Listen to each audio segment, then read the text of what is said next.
வணக்கம் நண்பர்களே, welcome to my channel. CCF India vs Bangladesh first test match டே 2 நடந்து முடிஞ்சிடுச்சு. அண்ட் இந்தியா வந்து கமாண்டிங்கான ஒரு பொசிஷன்ல இருக்காங்க. 308 ரன்ஸ் லீடிங்ல இருக்காங்க.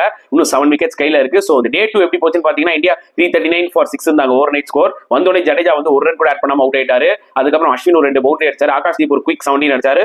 ஓவராலா வந்து பாத்தீங்கன்னா ஒரு 37 ரன்ஸ் தான் ஆட் பண்ணாங்க India. Good bowling from Taskin Ahmed, சூப்பரா போட்டார், ஃபேண்டாஸ்டிக்கா போட்டாரு. அட் த சேம் டைம் பங்களாதேஷோட ஃபர்ஸ்ட் இன்னிங்ஸ் வந்து பாத்தீங்கன்னா ரொம்பவே புவரா இருந்ததுங்க. ஏன்னா 149 ஆல் அவுட் ஆயிட்டாங்க. At the same time we have to give credit to Indian bowlers, especially Jasprit Bumrah. அவரோட எக்ஸ்பீரியன்ஸ் காமிச்சு 4 விக்கெட் எடுத்தாரு. ஆகாஷ்தீப் அந்த பேக் டு பேக் விக்கெட்ஸ் டெம்பிளா பறந்துச்சுங்க. அது வேற லெவல்ல இருந்துச்சு. சிராஜும் டீசென்ட்டா போட்டாரு. ஜடேஜாவும் நல்லா போட்டு 2 விக்கெட்ஸ் எடுத்தாரு. அஸ்வின் விக்கெட் எடுக்கலனாலும் டைட்டா போட்டாருன்னு தான் சொல்ல முடியும்.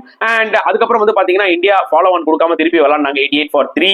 அண்ட் ரோஹித் சர்மா, ஜெய்ஸ்வால் சீப்பா அவுட் ஆயிட்டாங்க. கில் சூப்பரா விளையாடிட்டு இருக்காரு. விராட் கோலி ஒரு கான்ட்ரவர்ஷியலான ஒரு டிசிஷன், பட் அது மிஸ்டேக்னு சொல்ல முடியாது. அவர் ரிவ்யூ போயிருக்கலாம். ரிவ்யூ போயிருந்தா மேபி அது எஜ் இருந்திருக்கும், நாட் அவுட் கொடுத்திருக்கலாம். So many things happen. So day 3 எப்படி அமைய போகுதுன்றதை பொறுத்து வந்து பார்க்கலாம்.